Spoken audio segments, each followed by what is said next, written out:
NATO decided to fight a limited war, attacking only carefully selected and approved targets in Serbia and Kosovo. NATO used the most accurate bombs and missiles in the American arsenal, fired from aircraft flying at a minimum of 15,000 feet or from nearby Navy cruisers and destroyers.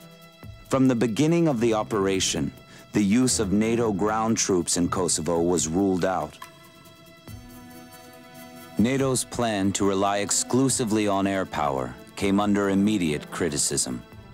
From the outset, senior people in the Pentagon, said in their advice to senior leaders at the White House, we don't think we can stop ethnic cleansing with air power alone. We don't think we can necessarily, or we're not sure we can necessarily get the Serb forces out of Kosovo with air power alone. So there was always this friction between what the political people wanted done and what the military people felt they could accomplish. The dazzling speed, futuristic technology, and destructive power of today's combat aircraft give them an aura of invincibility. But there is a widespread tendency to overestimate their effectiveness in combat. The movies were such a powerful influence.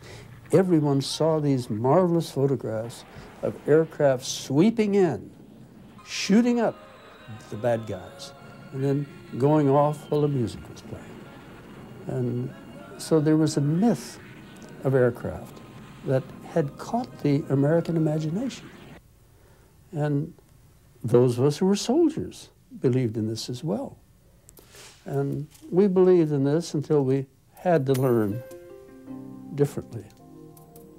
Carl Bernard is a retired Army colonel and a veteran of the Korean and Vietnam Wars.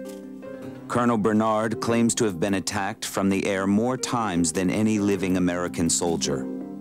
More often than not, these attacks were from American aircraft. The first thing we Americans learned about American aircraft, while they might be lost and shooting at you, they didn't hit you. And that's the big secret. They don't hit you. According to Colonel Bernard, airplanes can be useful tools in combat. But he says an attack from the air can be easily escaped by well-prepared infantry units operating in familiar territory. The futility of aircraft trying to attack a ground element is well enough known. And every military school teaches you how to protect yourself. Now, can they hit a building? Sure. Can they hit a bridge? Yeah. Can they beat a fighting element? No, that's not proven at all. I think part of the problem with the early phases of the NATO campaign was a lack of a clear military objective achievable by air power. Charles Link is a retired Air Force Major General who today serves as president of the Air Force Memorial Foundation.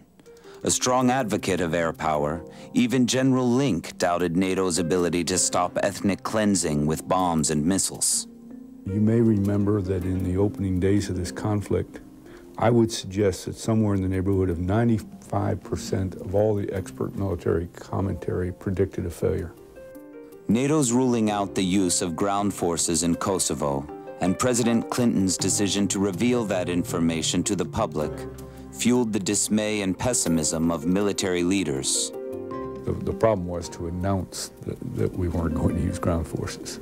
Just about every military or tactical expert you'll talk to will say that's foolish. To begin a war by saying we're only going to commit so much to it, it just makes no sense. I think that was an extraordinarily foolish thing to do. I mean, it was the equivalent of saying, Milosevic, we're going to attack you militarily, but we want to assure you that our commitment is rather tentative. Although he knew he was playing a much superior player, those bungled first moves put him in the frame of mind that he might be able to hold out for at least a draw and maybe a win. President Milosevic almost certainly would have questioned whether ethnic cleansing in Kosovo could possibly be worth the immense damage Serbia would suffer in an all-out war with NATO. But as many had feared, Milosevic found that surviving a muted campaign of NATO airstrikes would be a far lesser challenge. These marvelous weapons that reach and see everything doesn't defeat the ingenuity of someone dedicated to staying alive and understanding how to fight.